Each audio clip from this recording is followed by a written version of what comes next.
അത്രയും സീക്രട്ടായ ആൾക്കാർ കൊണ്ടെടുക്കുകയും ഒരുപാട് വിഷമിക്കുകയും ഡിപ്രഷൻ പോലത്തെ അവസ്ഥയിലേക്കൊക്കെ പോകുന്ന ഒരു കണ്ടീഷനാണിത്. ലൈംഗിക പ്രശ്നങ്ങൾ, മെയിൽ സെക്ഷൽ ഡിസ്ഫങ്ഷൻ എന്ന് പറയും. ലൈംഗികതയോട് തന്നെ ഒരു താല്പര്യക്കുറവ് കാണിക്കും. കാരണം അയാൾക്ക് നന്നായിട്ട് പെർഫോം ചെയ്യാൻ പറ്റില്ല എന്നുള്ള ഒരു ബാക്ക്ഗ്രൗണ്ട് തോട്ട് അയാൾ അതിലേക്ക് പോകുന്നതിന് തടയും. അങ്ങനെ വരുമ്പോഴൊരു വിഷമം എന്താ വെച്ചാൽ സ്വാഭാവികമായിട്ട് ലൈംഗികത നടക്കാണ്ടിരിക്കുകയും ഭാര്യയിലും ഈ പ്രശ്നങ്ങൾ ഉണ്ടാക്കും.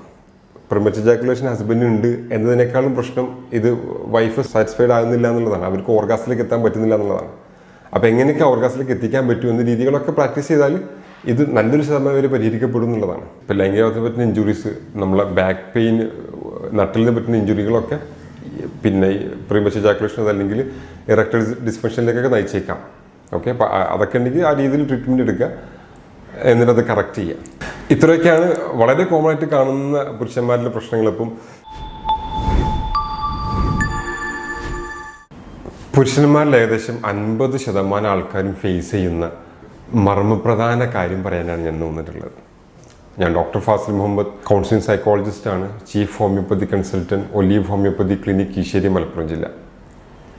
പക്ഷെ 50% ആണുങ്ങൾ ഇത് സഫർ ചെയ്യുന്നുണ്ടെങ്കിലും 20% പേര് മാത്രമേ ഒരു പ്രോപ്പർ സൊല്യൂഷൻ ഇതിന് തേടാറുള്ളൂ, അല്ലെങ്കിൽ ട്രീറ്റ്മെൻറ്റിന് അവർ പോകാറുള്ളൂ. അത്രയും സീക്രട്ടായ ആൾക്കാർ കൊണ്ടെടുക്കുകയും ഒരുപാട് വിഷമിക്കുകയും ഡിപ്രഷൻ പോലത്തെ അവസ്ഥയിലേക്കൊക്കെ പോകുന്ന ഒരു കണ്ടീഷനാണിത്. ലൈംഗിക പ്രശ്നങ്ങൾ, മെയിൽ സെക്ഷൽ ഡിസ്ഫങ്ഷൻ എന്ന് പറയും. പലപ്പോഴും ഈ ലൈംഗികമായിട്ടുള്ള പ്രശ്നങ്ങൾ ഒരു ആണത്വത്തെ ബാധിക്കുന്ന ഒരു പ്രശ്നമായിട്ട് ആൾക്കാർ കാണല്. അയാളുടെ ആണത്വം അതിലാണ്. അപ്പം അത് പുറത്തറിഞ്ഞാൽ എന്തോ ഒരു വിഷമമുള്ള പോലെയാണ്. ഇതെല്ലാവരോടും പറയണം എന്നല്ല, ഇതൊരു പ്രോപ്പർ സൊല്യൂഷൻ ഉണ്ടോ എന്ന് അന്വേഷിക്കണമെന്ന് ഞാൻ പറഞ്ഞു വരുന്നുള്ളൂ. അപ്പോൾ അതുകൊണ്ട് തന്നെ സ്വന്തം പാർട്ട്ണറോട് പോലും ഇത് പറയൂല. പാർട്ട്ണറോട് ചോദിക്കുകയാണെങ്കിൽ തന്നെ എന്തെങ്കിലുമൊക്കെ പറഞ്ഞ് ഒഴിഞ്ഞു മാറും. പലരും ക്ലിനിക്കിലെത്തുക ഭാര്യമാർ നിർബന്ധിച്ചിട്ട് നിങ്ങളൊന്ന് പോയി നോക്കൂ, സൊല്യൂഷൻ ഉണ്ടാവില്ല എന്നൊക്കെ ചോദിച്ച് പറഞ്ഞു വിടുന്നവരാണ്. അവർ ഗൂഗിളിൽ സെർച്ച് ചെയ്തൊക്കെയാണ് നമ്മുടെ അടുത്ത് ക്ലിനിക്കിലെത്തുക. ഞാൻ പറഞ്ഞു വരുന്നത് ഇതൊക്കെ പരിഹരിക്കപ്പെടാത്തൊരു പ്രശ്നമാണ്. അതല്ലെങ്കിൽ അയാൾ ചെറുപ്പകാലത്ത് ചെയ്ത ചില തെറ്റുകൾ എന്ന് തോന്നിക്കുന്ന കുറച്ച് കാര്യങ്ങൾ, മാസ്റ്റർബേഷൻ, സ്വയംഭോഗം ചെയ്യൽ, അത്തരം സംഗതി മൂലമാണ് ഞാൻ ഈ ഒരു അവസ്ഥയിലേക്ക് എത്തിയതെന്ന് ഇയാൾ സ്വയം ചിന്തിക്കുകയും ഇനി അതിൽ നിന്നൊരു പരിഹാരമില്ലാന്ന് ചിന്തിക്കുകയൊക്കെ ചെയ്യുന്നത് കൊണ്ടാണ് പലപ്പോഴും ഇവർ ട്രീറ്റ്മെൻറ്റ് പോകാൻ തന്നെ മടിക്കുന്നത്. ഓക്കെ, അപ്പം അങ്ങനെയൊന്നും കരുതേണ്ട കാര്യമില്ല. ഇത് അത്തരം സംഗതികളെയല്ല പരിഹരിക്കാവുന്നതേ ഉള്ളൂ. പുരുഷന്മാരുമായി ബന്ധപ്പെട്ട എല്ലാ ലൈംഗിക പ്രശ്നങ്ങളും നമുക്കൊന്ന് ഡിസ്കസ് ചെയ്യുന്നില്ല. ഏറ്റവും പ്രധാനപ്പെട്ട 2 കാര്യങ്ങൾ ഞാനിന്ന് പറയാൻ ആഗ്രഹിക്കുന്നുള്ളൂ. ഒന്ന് ഇറക്ടൈൽ ഡിസ്ഫങ്ഷൻ, രണ്ടാമത്തെ പ്രീമച്ചർ ജാക്കുലേഷൻ, ബലക്കുറവും പെട്ടെന്ന് ശുക്ലം പോകുന്നൊരവസ്ഥ, ശീഘ്രസ്കലനുമാണ് ഞാനിന്ന് പറയാൻ പോകുന്നത്. ഇറക്ടൈൽ ഡിസ്ഫങ്ഷൻ അല്ലെങ്കിൽ ബലക്കുറവ് എന്ന് പറയുമ്പോൾ സാധാരണ ഇതിലത് പറയാറ് എന്താണിതെന്ന് ചോദിച്ചു കഴിഞ്ഞാൽ ഒരു പ്രോപ്പറായിട്ടുള്ള ലൈംഗിക ബന്ധത്തിന് ലൈംഗിക അവയം നല്ല സ്ട്രെങ്ത്തിൽ നിൽക്കാണ്ടിരിക്കുക എന്നുള്ളതാണ്. ഉദ്ധരിച്ച് നിൽക്കാണ്ടിരിക്കുന്നതിനാണെന്ന് പറയാം. ചില ആൾക്കാരിൽ അത് ഇൻ ദി ബിഗിനിങ്, ഇപ്പോൾ ലൈംഗിക ബന്ധം തുടങ്ങുമ്പോഴേ തന്നെ ഇത് ഉദ്ധരിച്ച് നിൽക്കില്ല. ചിലരിൽ ഇത് ആദ്യം ഉദ്ധരിക്കുകയും ഓർഗാസത്തിൽ എത്തുന്നതിന് മുമ്പ് തന്നെ ഈ ബലത്തിൽ നിൽക്കുന്ന ലൈംഗികാവയവം ചുരുങ്ങിപ്പോവുകയും ചെയ്യും. ഈ 2 അവസ്ഥയാണ് ഇത് പൊതുവെ ഉണ്ടാവില്ലേ. 2 ടൈപ്പാണ് ഇതിലുള്ളത്. ഒന്ന് ലൈഫ് ലോങ് പി എന്ന് പറയും, രണ്ടാമത്തെ അക്വയർഡ് പി. ലൈഫ് ലോങ് എന്ന് പറഞ്ഞാൽ ആളുടെ ഫ്രം ദി ബിഗിനിങ്, ജീവിതകാലം മുഴുവൻ അയാൾ അങ്ങനെ തന്നെയാണ്, ബലത്തിൽ ഒരു സമയത്ത് നിന്നിട്ടുണ്ടാവില്ല. അക്വയർഡ് ആകുമ്പോൾ ഒരു സമയത്ത് നല്ല രീതിയിൽ അത് വർക്കാവുകയും കുറച്ച് കാലങ്ങൾക്ക് അല്ലെങ്കിൽ കുറച്ച് വർഷങ്ങൾക്ക് ശേഷം ചില ഏജിലെത്തുമ്പോൾ, കല്യാണം കഴിഞ്ഞ് കുറച്ച് കാലത്തിന് ശേഷം ഈ അവസ്ഥയിലേക്ക് എത്തുകയും ചെയ്യും. ഭർത്താക്കന്മാരിൽ ശരിക്കും ഇതൊരു ഡിപ്രഷൻ അവസ്ഥ ഉണ്ടാക്കും ഈ ഒരു ബലക്കുറവ്. ഞാൻ നേരത്തെ പറഞ്ഞ പോലെ ആണത്വമാണല്ലോ, ഇതാണ് ആണത്വം എന്ന് തെറ്റിദ്ധരിക്കുകയും ഇത് നന്നായിട്ട് പെർഫോം ചെയ്യാൻ പറ്റാഞ്ഞാൽ ഞാനൊരു ആണല്ല, ഇത് നമ്മൾ പെർഫോമൻസ് ആങ്സൈറ്റി എന്ന് പറയും. ഇത് ഇവഞ്ച്വലി ഡിപ്രഷനിലേക്ക് എത്തും. റിക്കറൻറ്റ് ഡിപ്രസീവ് ഡിസോർഡറിലേക്ക് വരെ ഇതൊക്കെ പോകും. ആൾക്കാരോട് സംസാരിക്കാത്ത അവസ്ഥ, മിണ്ടാനുള്ളൊരു വിഷമം, ഒരു അപകർഷതാബോധം, ഒരു കോൺഫിഡൻ്റ് ആയിട്ട് ഒരു കാര്യം ഇതിൽ നിന്നല്ല ഒരു കാര്യവും ചെയ്യാൻ പറ്റാത്ത അവസ്ഥയിലേക്ക് എത്താറുണ്ട്. ചില ആൾക്കാരിൽ പെട്ടെന്നൊരു ദിവസം ഇതിങ്ങനെ സംഭവിക്കും. ഇപ്പം ഇറക്ഷൻ ബലക്കുറവ് വരികയും എന്തോ സംഭവിച്ച പോലെ അതിഭീകരമായ ടെൻഷൻ അവസ്ഥ നമ്മൾ ക്ലിനിക്കിൽ വരിക. ഫസ്റ്റ് ഡോക്ടർ ആകെ ഇനി ഒന്നുമില്ല, ഇനി എനിക്കൊന്നും ചെയ്യാനില്ല, വൈഫ് വളരെ ചെറുപ്പമാണ്, ഞാൻ എന്താണ് ചെയ്യുക, ഒരു ഭയങ്കര വെപ്രാളത്തിൽ ലെവലിൽ സംസാരിക്കുക, എന്തോ നഷ്ടപ്പെട്ട പോലെ. അപ്പം ഞാൻ വളരെ കാമായിട്ട് കാര്യങ്ങൾ പറഞ്ഞ് മനസ്സിലാക്കും. ഒരു വിത്തിൻ 1 വീക്ക് അത് പ്രോപ്പറായിട്ടുള്ള അവസ്ഥയിൽ എത്തിയിട്ടുണ്ടാവും. പക്ഷേ ആ ഒരു 1 വീക്ക് ഇവർ അനുഭവിച്ച് തീർക്കുന്ന ടെൻഷൻസ് ചില്ലറൊന്നും ആവില്ല. പല കാരണങ്ങളൊക്കെ ഉണ്ട് ഇങ്ങനെ സംഭവിക്കാൻ. പലപ്പോഴും കല്യാണം കഴിഞ്ഞ ആദ്യ കുറച്ച് നാളുകളിലൊക്കെ അത് വളരെ വിഷമമായിട്ട് വരലുണ്ട്. 90% ആൾക്കാരിലും ഇതിൻ്റെ പ്രധാനപ്പെട്ട കാരണം സൈക്കോളജിക്കൽ ഇഷ്യൂസാണ്, മനസ്സുമായി ബന്ധപ്പെട്ട കാര്യത്തിലാണ്. ഫിസിക്കലായിട്ടുള്ള അല്ലെങ്കിൽ ഹോർമോൺ പരമായിട്ടുള്ള കാര്യങ്ങൾ വളരെ റയർ ആൾക്കാരിൽ ഉണ്ടാവില്ലുള്ളൂ. കല്യാണം കഴിഞ്ഞുകൊണ്ട് ആങ്സൈറ്റി ഉണ്ടാവും. വൈഫ് വീട്ടിലെത്താണ്, ആദ്യമായിട്ട് അത്തരം ഒരു സ്ത്രീയുമായിട്ട് ആ രീതിയിൽ നമ്മൾ ഇടപെടുന്നത്.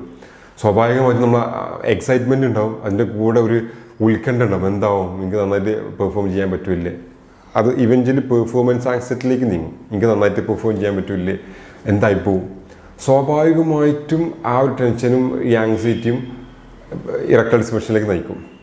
അതുപോലെ പാർട്ണറും ആ രീതിയിലാണ്. അപ്പോൾ ഭാര്യയാണെങ്കിലും ആ ഒരു ടെൻഷനിലാണ് അവിടെ വരുന്നത്. അപ്പോൾ ഭാര്യയുടെ അത്ര സുഖകരമില്ലാത്ത മുഖം കാണുമ്പോഴും, എന്ന് വെച്ചാൽ ടെൻഷനായിട്ടുള്ള ഫേസ് കാണുമ്പോഴും, ആ രീതിയിലൊക്കെ സംസാരമൊക്കെ കാണുമ്പോഴൊക്കെ വീണ്ടും ടെൻഷൻസ് കൂടും. സ്വാഭാവികമായിട്ടും അത് ബലക്കുറവിലേക്ക് നയിക്കും. ആ ബലക്കുറവ് ഫസ്റ്റ് നൈറ്റിൽ അല്ലെങ്കിൽ ആദ്യ കുറച്ച് കാലത്ത് സംഭവിക്കുന്ന ബലക്കുറവ് വീണ്ടും ഇവരിൽ ടെൻഷൻസ് ഉണ്ടാക്കും. ഇനി എന്ത് ചെയ്യണം? കുറേ കഴിയുമ്പോൾ ഭാര്യയും ചോദിക്കാൻ തുടങ്ങും, എന്ത് പറ്റി. യഥാർത്ഥത്തിൽ സ്ത്രീകളിലൊരു കണ്ടീഷൻ ഉണ്ട്, വജീനിസംസ് എന്ന് പറയും. ഞാൻ മറ്റൊരു വീഡിയോയിൽ ചെയ്തിട്ടുണ്ട്. അവരുടെ യോനിഭാഗത്ത് കട്ടിയായിട്ട് അല്ലെങ്കിൽ മസിൽസ് സങ്കോചിച്ച് നിൽക്കുന്ന ഒരവസ്ഥ, അത് സ്ത്രീകളിൽ ഉണ്ടാകുന്ന ഇതേപോലത്തെ ഒരു അവസ്ഥയാണ്. മാനസികമായിട്ട് വിഷമം ഉണ്ടാകുമ്പോഴോ അല്ലെങ്കിൽ എന്താ പറയുക ടെൻഷൻസ് ഉണ്ടാകുമ്പോഴൊക്കെ ഉണ്ടാകുന്ന ഒരവസ്ഥയാണ്. അത് കാരണമാണ് പലപ്പോഴും ലിംഗം ഉള്ളിലേക്ക് ഇൻസേർട്ട് ചെയ്യാൻ പറ്റാതെ വരുന്നത്, ഒരു പ്രോപ്പർട്ടി ലൈംഗികത്തിലേക്ക് വിഷമം ഉണ്ടാക്കുന്നത്. പക്ഷെ അതും ഈ ആണിലേക്ക് ചാർത്തപ്പെടും. ഇയാളിത് ട്രൈ ചെയ്യുകയും കുറച്ച് കഴിയുമ്പോൾ ബലക്കുറവ് വരികയും ചെയ്യുമ്പം സ്വാഭാവികമായിട്ട് അത് ഇറക്ടൽ ഡിസ്ഫങ്ഷൻ ആണെന്നും സ്ത്രീക്ക് അതൊരു കുഴപ്പമില്ലെന്ന രീതിയിലേക്ക് വരും. അങ്ങനെ വന്ന് ഡിവോഴ്സ് ആയ ആൾക്കാർ വരെ ക്ലിനിക്കിലേക്കൊക്കെ വരലുണ്ട്.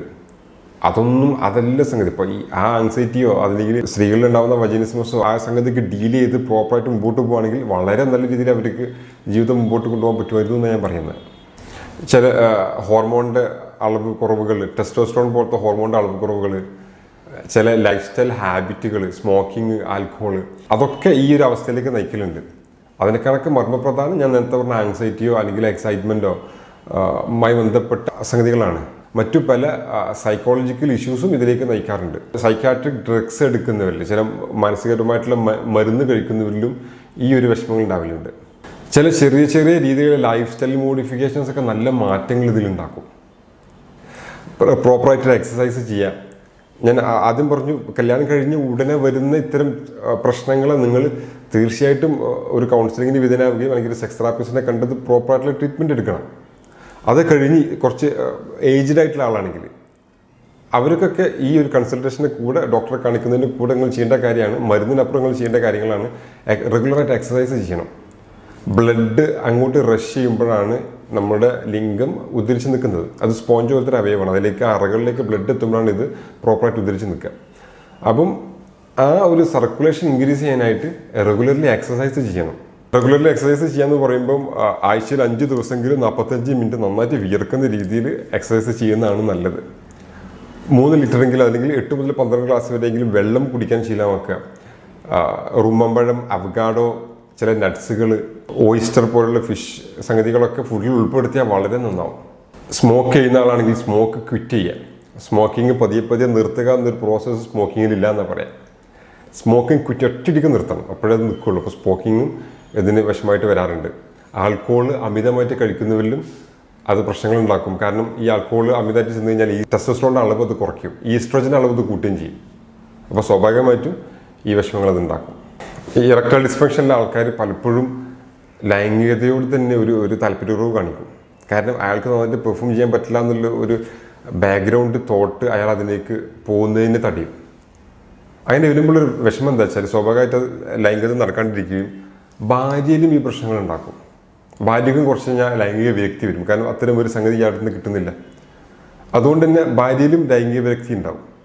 ഒരു കല്യാണം കഴിഞ്ഞ ഒരു കപ്പിളിന് നല്ല രസകരമായി ലഭിക്കേണ്ട ഒരു സംഗതി മിസ്സാകുമ്പോൾ അതെല്ലാത്തിനും ബാധിക്കും. നല്ലൊരു ലൈംഗികത വളരെ സന്തോഷകരമായ ഒരു ദാമ്പത്യ ബന്ധത്തിലേക്ക് നയിക്കുമെന്ന് പറയാം. നമ്മൾ ചുമ്മാ ഹഗ് ചെയ്താൽ തന്നെ ഓക്സിറ്റോസിൻ എന്ന ഹോർമോൺ റിലീസാകും രണ്ടുപേരിലും. അത് ബന്ധങ്ങളെ ദൃഢാക്കും. അത് ഭാര്യനാവുന്നില്ല. ഇപ്പോൾ നമ്മൾ മക്കളെ ഹഗ് ചെയ്താലും മകൻ അമ്മമാരെ ഹഗ് ചെയ്താലും ഒക്കെ ഈ സാധനം ഉണ്ടാവും. ഓക്സിറ്റോസിൻ റിലീസാവും. അത് ഈ ബന്ധങ്ങളെ ദൃഢാക്കും. അപ്പം ലൈംഗിക ബന്ധം കുറയുക വഴി ഈ റിലേഷൻഷിപ്പിൽ തന്നെ പ്രശ്നങ്ങളുണ്ടാവും. അതായത് പഴയ പോലത്തെ ഒരു ഇൻറ്റിമസിയോ ഒരു സ്നേഹമൊന്നും വൈഫ് കാണിച്ചോളുന്നില്ല. അത് വൈഫിന് കിട്ടുന്നില്ല എന്നതുകൊണ്ടല്ല, വൈഫിൻ്റെയും ശാരീരികമായിട്ട് ചില മാറ്റങ്ങൾ ഉണ്ടാവും എന്നർത്ഥം. ഇറക്ടൈൽ ഡിസ്ഫങ്ഷൻ മറ്റൊരു പ്രധാനപ്പെട്ട കോസാണ് ഈ റിലേഷൻഷിപ്പിലെ പ്രശ്നങ്ങൾ. ഭാര്യയും ഭർത്താവും തമ്മിലുള്ള അടി, ചുമ്മാ തർക്കിക്കൽ.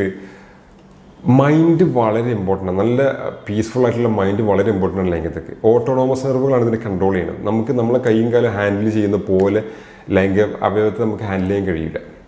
അപ്പോൾ അതുകൊണ്ട് വളരെ പീസ്ഫുൾ ആയി പ്രസൻ്റ് ആയിട്ടുള്ള മൈൻഡ് സിറ്റുവേഷനിൽ നമ്മൾ എത്തണം. നമുക്ക് നമ്മളെ പാർട്ട്ണറോട് ഇഷ്ടമില്ലായി വരികയോ എന്തെങ്കിലും കുശുമ്പൊക്കെ പറഞ്ഞ് നമ്മൾ തെറ്റി നിൽക്കുകയൊക്കെ ചെയ്ത് കഴിഞ്ഞാൽ ഈ സാധനം വർക്കൗട്ട് ആവില്ല. അപ്പം നിങ്ങളുടെ ഇടയിലെ പ്രശ്നങ്ങൾ നിങ്ങൾ സംസാരിച്ച് തീർക്കണം. രണ്ടാമത്തെ ഒരു കാര്യം, നല്ല കമ്മ്യൂണിക്കേഷൻ നിങ്ങൾ തമ്മിൽ വേണം. ഞാൻ എപ്പോഴും പറയുന്നതാണ് അവരോട്. ആവശ്യത്തിന് മാത്രം ഭർത്താവ് ഫോൺ വിളിക്കുന്നു, ഭർത്താവ് എല്ലാം കഴിഞ്ഞ് വീട്ടിലെത്തുമ്പോൾ എന്തെങ്കിലുമൊക്കെ ഉള്ള കാര്യങ്ങൾ ഭാര്യ പറയുമ്പോൾ അത് നമ്മൾ സപ്പോർട്ടീവായിട്ട് കേട്ടുകൊടുക്കൂല. ഞങ്ങൾക്ക് വേറൊന്നും പറയാനില്ലേ, ഈ കുശുമ്പനെ പറയാനുള്ളൂ. അവർക്ക് അത്രയും സില്ലി കാര്യങ്ങളൊക്കെ പറയാനുണ്ടാവുള്ളൂ. നമുക്കത് കേട്ടുകൊടുക്കാമല്ലോ. സാധാരണ ഒരു സൈക്കോളജിക്കൽ കാര്യമായിട്ട് പറയാറുണ്ട്, ഒരു സ്ത്രീ 10,000 വാക്കുകളാണ് ആവറേജ് ഒരു ദിവസം സംസാരിക്കേണ്ടത്. എനിക്ക് അങ്ങനെ സംസാരിക്കും. പുരുഷൻ പക്ഷെ 5,000 സംസാരിക്കുള്ളൂ എന്ന് പറയുന്നുണ്ട്. അപ്പം ആണുങ്ങളുടെ കേസിൽ അവരുടെ വർക്കൊക്കെ കഴിഞ്ഞ് ഈ 5,000 എന്നത് 7,000 ഒക്കെ കഴിഞ്ഞിട്ട് അവർ വീട്ടിലെത്തുക. അപ്പോഴേക്കും ഭാര്യയുടെ സംസാരം തുടങ്ങുക. ഭാര്യയുടെ ഈ 10,000-ൽ 1,000 ചിലവായിട്ടുണ്ടാവുള്ളൂ, ബാക്കി 9,000 ബാക്കിയാണ്. അപ്പോൾ ഇവർ സംസാരിക്കാൻ തുടങ്ങും. സ്വാഭാവികമായിട്ട് നമ്മൾ മൈനസിലാണ് ഓടുന്നത്. അപ്പോൾ ഇത് എന്തിലേക്ക് നയിക്കും? കേൾക്കാനുള്ളൊരു ഇൻട്രസ്റ്റ് കുറയ്ക്കും. ഇത് പൊതുവെ ആണുങ്ങളിൽ കേൾക്കാനുള്ള ഇൻട്രസ്റ്റ് കുറയ്ക്കും. അപ്പോൾ അവർ അത് റിജക്റ്റ് ചെയ്യാൻ നോക്കും. അങ്ങനെ വരുമ്പോൾ ഇവരുടെ ഇടയിലെ കമ്മ്യൂണിക്കേഷൻസ് കുറയും. സ്വാഭാവികമായിട്ട് അത് റിലേഷൻഷിപ്പ് പ്രശ്നങ്ങൾ ഉണ്ടാക്കും. ചെറിയ കാര്യത്തിന് ദേഷ്യം പിടിക്കുന്നൊരവസ്ഥയിലേക്ക് വരും. ഭർത്താവ് ആഗ്രഹിക്കുന്ന കാര്യങ്ങൾ ഭാര്യ ചെയ്യാണ്ട് വരും. അതിലൊന്നും ഇൻറ്റിമസി ഉണ്ടാവില്ല എന്നർത്ഥം. അപ്പോൾ നിങ്ങൾ തമ്മിലുള്ള റിലേഷൻഷിപ്പ് ദൃഢമാക്കുന്ന എല്ലാ കാര്യങ്ങളും നിങ്ങളടുത്ത് ഉണ്ടാവുകയും വേണം. അപ്പോഴാണ് ഇതൊക്കെ പ്രോപ്പറായിട്ട് വർക്കൗട്ട് ആവുള്ളൂ. ചില പഠനങ്ങളൊക്കെ പറയുന്നത്, ഇപ്പോൾ ഭർത്താവിന് ഇറക്ടൈൽ ഡിസ്ഫങ്ഷൻ ഉണ്ടെങ്കിൽ, ഇപ്പോൾ പ്രോപ്പറായിട്ട് ഉദ്ധരിച്ച് നിൽക്കാത്തൊരവസ്ഥ ഉണ്ടെങ്കിൽ അത് സ്ത്രീകളുടെ ലൈംഗിക താല്പര്യം കുറയ്ക്കുമെന്ന് ഞാൻ പറഞ്ഞല്ലോ നേരത്തെ. അങ്ങനെ കുറവുണ്ടായി കഴിഞ്ഞാൽ പിന്നീട് ലൈംഗികത്തിൽ ഏർപ്പെടുമ്പോൾ സ്ത്രീകൾക്ക് അത് പെയിൻഫുൾ അവസ്ഥയുണ്ടാവും. ഡിസ്പെറൂനിയ എന്ന അവസ്ഥയിലേക്ക് എത്തും. പ്രോപ്പറായിട്ടുള്ള രീതിയിൽ ലൂബ്രിക്കേഷൻസ് ഇല്ലാണ്ട് വരും. അപ്പോൾ സ്വാഭാവികമായിട്ടും അത് പെയിൻഫുൾ ആയിട്ടുള്ള ഒരു ലൈംഗികത്തിലേക്ക് നയിക്കും. അപ്പോൾ എങ്ങനെ വന്നാലും ഇത് പ്രോപ്പറായിട്ട് ഡീൽ ചെയ്ത് കറക്റ്റ് ചെയ്ത് പോകണമെന്നർത്ഥം. സമയത്ത് ഇത് സംസാരിക്കണം, ഭാര്യയോട് സംസാരിക്കണം. എന്തെങ്കിലും പ്രശ്നമുണ്ടോ, സാറ്റിസ്ഫൈഡ് ആണോ അല്ലേ, എനിക്കെന്തെങ്കിലും പ്രശ്നങ്ങളായിട്ട് ഫീൽ ചെയ്യുന്നുണ്ടോ, ഞാൻ എന്തെങ്കിലും ചെയ്യേണ്ടതുണ്ടോ, അതൊക്കെ നല്ല രീതിയിൽ കമ്മ്യൂണിക്കേറ്റ് ചെയ്ത് ആ കമ്മ്യൂണിക്കേഷൻ തന്നെ ഒരുപാട് പ്രശ്നങ്ങൾ കുറയ്ക്കുമെന്നാണ് പറയുന്നത്. ഞാൻ നേരത്തെ പറഞ്ഞത് സൈക്കോളജിക്കലാണ് ഇഷ്യൂ. ഇങ്ങനെ നിങ്ങൾ ഭാര്യയായിട്ട് കമ്മ്യൂണിക്കേറ്റ് ചെയ്യുമ്പോൾ, സംസാരിക്കുമ്പോൾ വളരെ സപ്പോർട്ടീവായിട്ട് അവർ ഇങ്ങോട്ട് സംസാരിച്ചു തുടങ്ങും. നമുക്കൊരു കെയർ തരും, ഒരു സപ്പോർട്ട് തരും. അതൊരു കോൺഫിഡൻസ് ലെവൽ നമുക്ക് കൂട്ടും അല്ലേ. അപ്പം നമുക്കും ഇതിൽ നിന്ന് പുറത്തേക്കാനുള്ള ഒരു അവസരം തരും. ഇനി മാത്രമല്ല, ധൈര്യമായിട്ട് നമുക്ക് ഡോക്ടറെ അടുത്ത് പോകാൻ, കാര്യങ്ങൾ സംസാരിക്കാനുള്ള ഒരു കോൺഫിഡൻസ് തരും. അപ്പം ഇതിൻ്റെ ബേസിക് സംഗതി കമ്മ്യൂണിക്കേഷൻ തന്നെയാണ് എന്നർത്ഥം. പുരുഷന്മാരിൽ കാണുന്ന ഏറ്റവും പ്രധാനപ്പെട്ട അടുത്തൊരു ലൈംഗിക പ്രശ്നമാണ് പ്രിമിറ്റീവ് ഇജാക്കുലേഷൻ, ശൈകസ്ഖലനം എന്ന് പറയും. പെട്ടെന്ന് ഇജാക്കുലേറ്റ് ചെയ്ത് പോവുക. അതിനൊരു ഡെഫിനേഷൻ പറയുകയാണെങ്കിൽ നമുക്ക് കറക്റ്റ് പറയാൻ പറ്റില്ല. ഡെഫിനേഷന് ഭയങ്കര രസകരമായ ഡെഫിനേഷൻസാണ്. ICD-10, അതായത് ഈ അസുഖങ്ങൾ ക്ലാസിഫൈ ചെയ്യുന്ന ഒരു സംഗതിയാണ് ഈ ICD എന്നൊക്കെ പറയുന്നത്. ICD-10 അതിൽ പറയുന്നത് 15 സെക്കൻഡ് നല്ല രീതിയിൽ പ്രോപ്പറായിട്ട് ലൈംഗികബന്ധത്തിൽ ഏർപ്പെടുക. അതിനും താഴെയാണ്, 15 സെക്കൻഡിലും താഴെയാണെങ്കിലാണ് പ്രിമിറ്റീവ് ഇജാക്കുലേഷൻ എന്ന് പറയുന്നത്. വേറൊരു ഡെഫിനേഷനിൽ 1 മിനിറ്റ് പ്രോപ്പറായിട്ട് ഒരാണിന് 1 മിനിറ്റിലധികം പെനിട്രേറ്റഡ് സെക്സ് ചെയ്യുമ്പോഴേക്ക് ശുക്ലം പോകുന്നുണ്ടെങ്കിൽ അതാണ് പ്രിമിറ്റീവ് ഇജാക്കുലേഷൻ എന്ന് പറയുന്നുണ്ട്. ശൈകസ്ഖലനം പെട്ടെന്ന് തീർന്നു പോവുക. ഞാൻ സാധാരണ പറയില്ല, അതല്ല ഇവിടെ പ്രശ്നം. രണ്ടുപേരും സാറ്റിസ്ഫൈഡ് ആണോ അല്ലേ എന്നുള്ളതാണ് പോയിന്റ്. ആ ലൈംഗിക ബന്ധത്തിൽ രണ്ട് പേർക്കും ഓർഗാസത്തിലേക്ക് എത്താൻ പറ്റിയിട്ടുണ്ടോ ഇല്ലേ എന്നുള്ളതാണ്. അത് എത്തിയിട്ടുണ്ട്, ഒരുപാട് സമയം ഒന്നും കിട്ടിയില്ല, നോ പ്രോബ്ലം. പക്ഷേ പുരുഷൻ ലൈംഗിക ബന്ധത്തിൽ ഏർപ്പെടുന്നു, അത് ഭാര്യയുടെ തൃപ്തികരമായ ഒരു അവസ്ഥയിലേക്ക് എത്തുന്നില്ലെങ്കിൽ അത് നമ്മൾ പ്രീമച്ചുർ ഇജാക്കുലേഷൻ പറയും, ശൈകസ്ഖലനം എന്നൊക്കെ പറയും. ഒരുപാട് സമയം ഇതിൽ സെക്സിൽ ഏർപ്പെടുക, ലൈംഗികബന്ധത്തിൽ ഏർപ്പെടുക എന്നതേ അല്ല തീം. ഞാൻ എപ്പോഴും ഇവിടെ വരുന്ന കപ്പിൾസിനോട് പറയും, ഇതൊരു പെർഫോമൻസ് കാഴ്ചവെക്കാനുള്ള ഒരു സംഗതിയല്ല, ഒരു ഗെയിമല്ല. നന്നായിട്ട് പെർഫോം ചെയ്യാൻ പറ്റും, ഒരുപാട് സമയം അതേ അല്ല ഈ സംഗതി. രണ്ടുപേരും ഹാപ്പി ആയിട്ടിരിക്കുക. അറ്റ് ദി എൻഡ് രണ്ടുപേരും ഹാപ്പിയാണ്. അതാണ് ഇതിൽ പോയിന്റ്.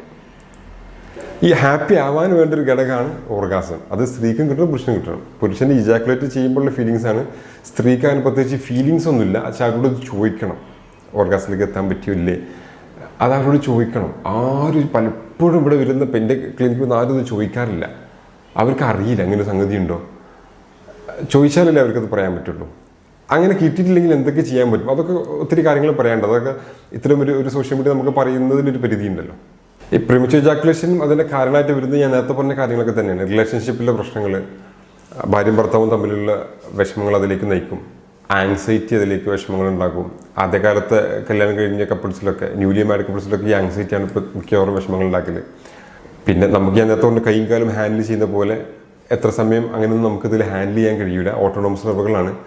ഒരു പെട്ടെന്ന് ഇജാക്കുലേറ്റ് ചെയ്ത് പോകുന്നു എന്നത് ഒരിക്കലും ഒരു പുരുഷൻ അല്ലെങ്കിൽ ഒരു ഭർത്താവ് മനഃപൂർവ്വം ചെയ്യുന്ന കാര്യമേ അല്ല. ആദ്യം മനസ്സിലാക്കുന്ന ഒരു കാര്യമാണ്. ഒരിക്കലും അവർ മനഃപൂർവ്വം ചെയ്യുന്നതല്ല, അവർക്ക് അത് കൺട്രോൾ കിട്ടാഞ്ഞിട്ടാണ്. അത് മാത്രമല്ല, അത് അവരുടെ ഫിസിക്കൽ സംഗതിയുമായി ബന്ധപ്പെട്ടല്ല, അവരുടെ ആളത്വവുമായി ബന്ധപ്പെട്ടോ അല്ലെങ്കിൽ അയാളുടെ ബോഡിയിലെ ആരോഗ്യവുമായി ബന്ധപ്പെട്ടോ അല്ല. അത് ആ തെറ്റിദ്ധാരണയൊക്കെ ദയവേത് സ്ത്രീകളും പുരുഷനും മാറ്റണം. പലപ്പോഴും ഇതെന്തോ ഒരു പ്രശ്നമാണ്, എനിക്കതിന് പറ്റുന്നില്ല, എൻ്റെ ആണത്വപരമായിട്ടുള്ള എന്തോ ഒരു സംഗതികളുണ്ട്. പിന്നെ അത്തരം ചിന്തകളാണ് പലപ്പോഴും ഇവരെ ക്ലിനിക്കിലേക്ക് പോകാൻ ഒരു ഹെൽപ്പ് തരാനൊക്കെ പ്രിവെൻറ്റ് ചെയ്യണം. അതിൽ നിന്നൊക്കെ പിന്മാറാനുള്ളൊരു കാരണം ഇതാണ്. അങ്ങനെയൊന്നും നിങ്ങൾ ചിന്തിക്കേണ്ട കാര്യമില്ല. ഒരിക്കലും അത് നിങ്ങൾ മനഃപൂർവ്വം ചെയ്യുന്നതുമല്ല, നിങ്ങളുടെ ഇടയിൽ എന്തോ പോരായ്മയല്ല. പിന്നെ എങ്ങനെ പരിഹരിക്കണം എന്നുള്ളത് നമുക്ക് ഇത്തരം ഒരു സംഗതിയിൽ പറയാൻ കഴിയില്ല. അത് പരിഹരിക്കാനായിട്ട് ഒരു ഡോക്ടറെ കണ്ട് കൺസൾട്ട് ചെയ്ത് റെഡിയാക്കി എടുക്കുക. അതൊക്കെ അതിൻ്റെ പരിഹാരങ്ങളുണ്ട്, മരുന്നുകളുണ്ട്. ഹോമിയോപ്പതിയിലൊക്കെ സൈഡ് എഫക്ട്സ് ഇല്ലാത്ത വളരെ ഈസി ആയിട്ട് ഇത് റെഡിയാക്കാൻ പറ്റുന്ന മെഡിസിൻസ് ഉണ്ട്. ആ മരുന്നിൻ്റെ കൂടെ തന്നെ കൺസൾട്ടേഷൻ വളരെ ഇമ്പോർട്ടൻ്റ് ആണ്. അതാണ് ഞാൻ ആദ്യം എപ്പോഴും ഈ കൺസൾട്ടേഷൻ ഊന്നി പറയാൻ കാര്യം. നിങ്ങൾ തൊട്ടടുത്തൊരു ഒരു ക്ലിനിക്കൽ സൈക്കോളജിസ്റ്റിനെയോ അല്ലെങ്കിൽ സെക്സ് തെറാപ്പിസ്റ്റിനെ പോയി കാണണം. അവരുടെ ഒരു കൗൺസിലിംഗ് സെഷനാണ് ഏറ്റവും ഇമ്പോർട്ടൻ്റ് ആയിട്ടുള്ളൊരു ഭാഗം. അതിൽ ഒരുപാട് കാര്യങ്ങൾ നിങ്ങൾക്ക് മനസ്സിലാക്കാൻ പറ്റും. എവിടെയാണ് ഫാൾട്ട് പറ്റിയത്, എന്തൊക്കെ തെറ്റിദ്ധാരണകൾ നിങ്ങൾക്ക് ഉണ്ടായിരുന്നു, അതൊക്കെ തിരുത്താൻ പറ്റും. പിന്നെ സപ്പോർട്ടീവായിട്ട് കുറച്ച് മെഡിസിൻസും ചില കേസിലൊക്കെ ചില സപ്ലിമെൻറ്റ്സുകളും ചില മരുന്നുകളൊക്കെ വളരെ എഫക്റ്റീവായിട്ട് ഇതിന് മാറ്റങ്ങൾ ഉണ്ടാക്കുകയും ചെയ്യും. അമിതവണ്ണം, hyperthyroidism, metabolic disorders, hormonal ഇഷ്യൂസൊക്കെ പ്രീമച്വർ എജാക്കുലേഷൻ ഉണ്ടാക്കാറുണ്ട് കേട്ടോ. ചില ആൾക്കാരിൽ ഗിൽറ്റി ഫീലിംഗ്, ഈ ഞാൻ തെറ്റ് ചെയ്തു പോയി, ഞാൻ ചെറുപ്പകാലത്തൊക്കെ ഒരുപാട് മാസ്റ്റർബേറ്റ് ചെയ്തിട്ടുണ്ട്, അങ്ങനെ ആ ഗിൽറ്റി ഫീലിംഗ് ഉണ്ടല്ലോ, ഒരു തെറ്റ് ചെയ്തു എന്നുള്ള ഫീലിങ്സ്, അതും ഇതിലേക്ക് നയിക്കലുണ്ട്. അങ്ങനെയുള്ള ആൾക്കാരുടെ സംഗതി എന്താ വെച്ചാൽ അവർ മിക്ക കേസുകൾ അവർ ട്രീറ്റ്മെൻറ്റ് എടുക്കാറില്ല. ഇപ്പോൾ ചില ആൾക്കാർ നമ്മൾ വാട്സപ്പ് വഴി ചോദിക്കും, ഡോക്ടർ എനിക്ക് ഇങ്ങനെ ഒരു ഇഷ്യൂ ഉണ്ട്, ഞാൻ ചെറുപ്പകാലത്ത് ഇങ്ങനെ ഒരുപാട് ചെയ്തിരുന്നു, അതിൻ്റെ ഫലമായിട്ടാണോ ഇങ്ങനെ, അതുകൊണ്ട് എനിക്ക് ഭയങ്കര ഡിപ്രസ്ഡാണ്, എനിക്കൊന്നും ചെയ്യാൻ കഴിയുന്നില്ല എന്നൊക്കെ അവർ പറയലുണ്ട്. ഒരിക്കലും അതും ഇതായിട്ട് കണക്റ്റഡേ അല്ല. നിങ്ങൾ അതിൻ്റെ പേരിൽ ഒരു ട്രീറ്റ്മെൻറ്റ് എടുക്കാണ്ടിരിക്കരുത്. അതൊക്കെ നമുക്ക് വളരെ നല്ല രീതിയിലേക്ക് മാറ്റാൻ പറ്റുന്ന സംഗതിയാണ്. ഈ നല്ല രീതി നല്ല സംഗതി എന്നൊക്കെ ഞാൻ പറയാൻ കാര്യം അങ്ങനെയൊക്കെ ഇതിൽ പറയാൻ പറ്റുള്ളൂ, ടോപ്പിക് അങ്ങനെ ആയതുകൊണ്ട്. ഓക്കെ, പ്രീമച്വർ എജാക്കുലേഷൻ്റെ ട്രീറ്റ്മെൻറ്റ് ഓപ്ഷൻസിലേക്ക് വരുമ്പം ബിഹേവിയറൽ തെറാപ്പീസ് ഉണ്ട്, കേഗൽ എക്സസൈസ് ഉണ്ട്. അപ്പം ബിഹേവിയർ തെറാപ്പിയിൽ വരുന്നത് സ്റ്റോപ്പ് ആൻഡ് സ്റ്റാർട്ട് മെത്തേഡ് ഉണ്ട്. അങ്ങനെ ഇപ്പോൾ ഇതിൽ പറയാൻ പറ്റുള്ളൂ. ബാക്കി ഡീറ്റെയിൽ ആയിട്ടൊക്കെ നമുക്ക് കൺസൾട്ടിങ്ങിന് വരുമ്പോൾ നിങ്ങൾ ഡോക്ടറോട് ചോദിച്ചാൽ അവർ ഡീറ്റെയിൽ ആയിട്ട് പറഞ്ഞുതരും. അതുപോലെ തന്നെ സ്ക്വീസ് മെത്തേഡ് വരുന്നുണ്ട്. അതൊക്കെ നിങ്ങൾ പ്രാക്ടീസ് ചെയ്യുമെങ്കിൽ നമുക്കത് ടാക്കിൾ ചെയ്യാൻ പറ്റും, നമുക്കത് മാറ്റിയെടുക്കാനായിട്ട് പറ്റും. അതിൻ്റെ കൂടെ ഞാൻ നേരത്തെ പറഞ്ഞത് മെയിൻ പ്ലേ വരുന്ന ഓർഗാസത്തിലാണ്.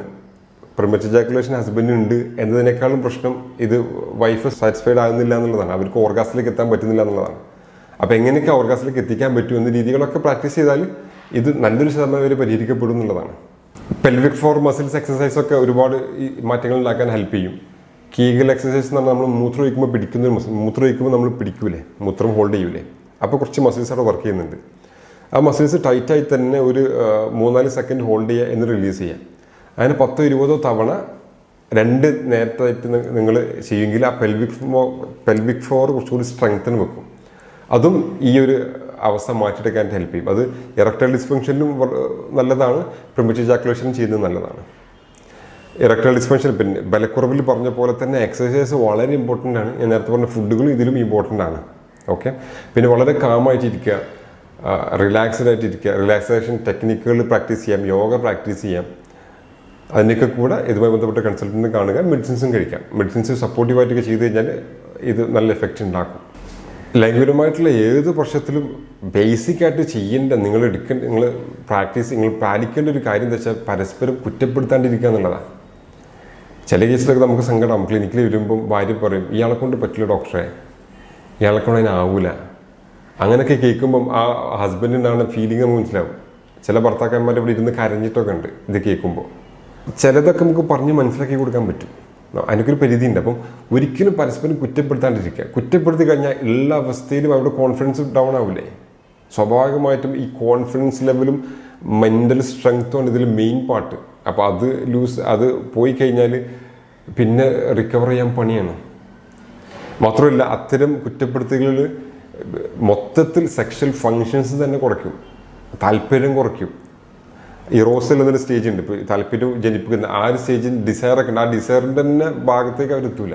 ഒരിക്കലും കുറ്റപ്പെടരുത്, സപ്പോർട്ടീവായിട്ട് നിൽക്കുക, കൺസൾട്ടേഷൻ എടുക്കുക, പരിഹാരമുണ്ട്.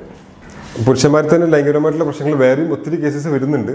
പിന്നെ ഡിലേഡ് ഓർഗാസ്മിക് ഡിസ്ഫങ്ഷൻ എന്ന് പറയും. ഓർഗാസിലേക്ക് എത്താത്ത അവസ്ഥ, എത്രയായാലും ശുക്ലം പോകാത്ത അവസ്ഥകൾ വരുന്നുണ്ട്. അതൊക്കെ വളരെ റെയറാണ്. ക്ലിനിക്കിൽ പലപ്പോഴും വന്നിട്ടുണ്ട്. അതൊക്കെ നമുക്ക് അതിൻ്റെ കാരണങ്ങളെ കണ്ടെത്തി മാനേജ് ചെയ്യാൻ പറ്റുന്നതേ ഉള്ളൂ. അതുപോലെ തന്നെ ഹോർമോൺ പ്രശ്നങ്ങൾ വരുന്നുണ്ട്. ജനറ്റിക് ആയിട്ടുള്ള ചില അസുഖങ്ങൾ, ജനിതകപരമായിട്ടുള്ള ചില അസുഖങ്ങൾ ഈ വിഷമങ്ങൾ ഉണ്ടാക്കാം. അപ്പോൾ പലപ്പോഴും ക്ലിനിക്കിൽ വരുന്ന ആൾക്കാർ നമ്മൾ ക്വസ്റ്റ്യൻ ചെയ്ത് അവരുടെ കേസസ് എടുക്കുമ്പം ഈ സെക്ഷൽ ഓറിയൻറ്റേഷനിൽ വരുന്ന കുറേ പ്രശ്നങ്ങളുണ്ട്. ഒരു ആണിനോടാണ് താല്പര്യം, ഹോമോസെക്ഷൽ ആയിട്ടുള്ള ആൾക്കാർ, ഹെറ്ററോസെക്ഷൽ ആയിട്ടുള്ള ആൾക്കാർ, അതൊക്കെ ശരിക്കും നിങ്ങൾ തിരിച്ചറിഞ്ഞു കഴിഞ്ഞാൽ, ഇപ്പോൾ ഒരു എക്സാമ്പിൾ പറഞ്ഞാൽ, ഇപ്പോൾ ഹോമോസെക്ഷൽ ആയിട്ടുള്ള ഒരാളാണ്, അയാളുടെ സെക്ഷൽ ഓറിയൻറ്റേഷൻ ഹോമോസെക്ഷാലിറ്റി എന്ന് അറിഞ്ഞു കഴിഞ്ഞാൽ ഒരു കല്യാണത്തിന് മുതിരാതിരിക്കുന്നതാണ് നല്ലത്. ഞാൻ പറഞ്ഞു കല്യാണം ശരിക്കും അതിൻ്റെ കോർ എലമെൻ്റ് ലൈംഗികതയാണ്. അപ്പം നിങ്ങൾക്ക് ഭർത്താവിന് ആണുങ്ങളോടാണ് താല്പര്യമെങ്കിൽ, വൈഫിനോട് താല്പര്യം തോന്നില്ലെങ്കിൽ, ഒരു പെണ്ണിനോട് തോന്നില്ലെങ്കിൽ അതവിടെ വർക്കൗട്ട് ആവില്ല. അങ്ങനെ നിങ്ങൾ നേരത്തെ തിരിച്ചറിയുകയാണെങ്കിൽ ഒരു വിവാഹത്തിന് മുതിരാതിരിക്കുന്നതാണ് നല്ലത്. അതൊക്കെ തന്നെ പറയാൻ പറ്റുമെന്ന് പറഞ്ഞൂടാ. പക്ഷെ വളരെ വിഷമത്തോടെ എനിക്കത് പറഞ്ഞു. ഒത്തിരി കേസസ് അങ്ങനെ ക്ലിനിക്കിൽ വരും. ഒരിക്കലും ഇയാൾ ഈ ഭാര്യ ഡിവോഴ്സായില്ല, പക്ഷേ ഒരു ഭർത്താവിൽ നിന്ന് കിട്ടുന്ന ഒരു സംഗതി ഈ ഭാര്യയ്ക്ക് കിട്ടുകയില്ല. അവസാനം ഇവർ ഇട്ടെറിഞ്ഞു പോയ 10 വർഷമൊക്കെ ക്ഷമിച്ച് നിൽക്കുക, ഇട്ടെറിഞ്ഞു പോയ കഥകളൊക്കെ ഉണ്ട്. ഞാൻ പറഞ്ഞതെന്ന് വെച്ചാൽ അതൊക്കെ നമ്മൾ ആദ്യം ഐഡൻറ്റിഫൈ ചെയ്ത് അതിനനുസരിച്ച് നീങ്ങുകയാണെങ്കിൽ ഒന്നുകൂടെ നന്നായിരിക്കും. അതുപോലെ തന്നെ ചില ഇഞ്ചുറീസ്, ഇപ്പോൾ ലൈംഗികത്തിന് പറ്റുന്ന ഇഞ്ചുറീസ്, നമ്മളെ ബാക്ക് പെയിൻ, നട്ടലിന് പറ്റുന്ന ഇഞ്ചുറികളൊക്കെ പിന്നെ പ്രീമച്വർ ഇജാക്കുലേഷൻ അതല്ലെങ്കിൽ ഇറക്ടൈൽ ഡിസ്ഫങ്ഷനിലേക്കൊക്കെ നയിച്ചേക്കാം. ഓക്കെ, അപ്പോൾ അതൊക്കെ ഉണ്ടെങ്കിൽ ആ രീതിയിൽ ട്രീറ്റ്മെൻറ്റ് എടുക്കുക, എന്നിട്ട് അത് കറക്റ്റ് ചെയ്യുക. ഇത്രയൊക്കെയാണ് വളരെ കോമൺ ആയിട്ട് കാണുന്ന പുരുഷന്മാരിലെ പ്രശ്നങ്ങൾ. അപ്പം നിങ്ങൾക്ക് സംശയങ്ങൾ ഉണ്ടെങ്കിൽ ഈ വീഡിയോക്ക് താഴെ കമൻറ്റ് ചെയ്യാം. അതല്ലെങ്കിൽ എൻ്റെ വാട്സപ്പ് നമ്പറിൽ അതിലേക്കും ടെക്സ്റ്റ് ആക്കിയിട്ട് ചോദിക്കാം. ടെക്സ്റ്റ് ആക്കി ഇടുന്നതാണ് നല്ലത്, അതിന് റിപ്ലൈ വരാൻ സാധ്യത കൂടും. വോയിസ് ആകുമ്പോൾ നമുക്ക് ഒരുപാട് കേൾക്കാൻ പറ്റിക്കൊള്ളുന്നില്ല. നമ്മൾ റിപ്ലൈ തരും. വളരെ നല്ല രീതിയിൽ സംസാരിക്കുകയും കമ്മ്യൂണിക്കേറ്റ് ചെയ്യുകയും നിങ്ങളുടെ ലൈംഗിക പ്രശ്നങ്ങൾ ആദ്യം നിങ്ങൾ ഭാര്യയും ഭർത്താവും തമ്മിൽ ഡിസ്കസ് ചെയ്ത് പരിഹരിക്കാൻ പറ്റുന്നതാണോ എന്ന് നോക്കുകയും അതിനും സാധ്യമായില്ലെങ്കിൽ മാത്രം ട്രീറ്റ്മെൻറ്റ് എടുക്കുകയും ചെയ്യാം. ഹോമിയോപ്പതിയിൽ വളരെ എഫക്റ്റീവായിട്ടുള്ള മെഡിസിൻസ് ഈ പ്രീമച്വർ ഇജാക്കുലേഷനും ശീഘ്രസ്ഖലനത്തിനും ബലക്കുറവിനൊക്കെ ഉണ്ട്. വളരെ എഫക്റ്റീവാണ്, സൈഡ് എഫക്ട്സും ഇല്ല, സേഫായിട്ട് എടുക്കാൻ പറ്റും. നിങ്ങൾക്ക് തൊട്ടടുത്തുള്ള ഹോമിയോ ഡോക്ടറെ കണ്ടാൽ മതി. അതിന് മുമ്പ് ഒരു കൗൺസിലിംഗ് സെഷൻ അറ്റൻഡ് ചെയ്യണം എന്നർത്ഥം. ഇത്രയൊക്കെ പറഞ്ഞ് നമുക്ക് ഈ ഒരു ടോപ്പിക്കോട് അവസാനിപ്പിക്കാം. അടുത്ത നല്ലൊരു ഹെൽത്ത് ടോപ്പിക്കുമായിട്ട് നമ്മൾ വീണ്ടും വരും. ഞാൻ doctor Fazil Muhammad, counselling psychologist, chief homoeopathy consultant, Olive homoeopathy clinic, Keesheri, Malappuram ജില്ല. Thanks for watching. ബൈ.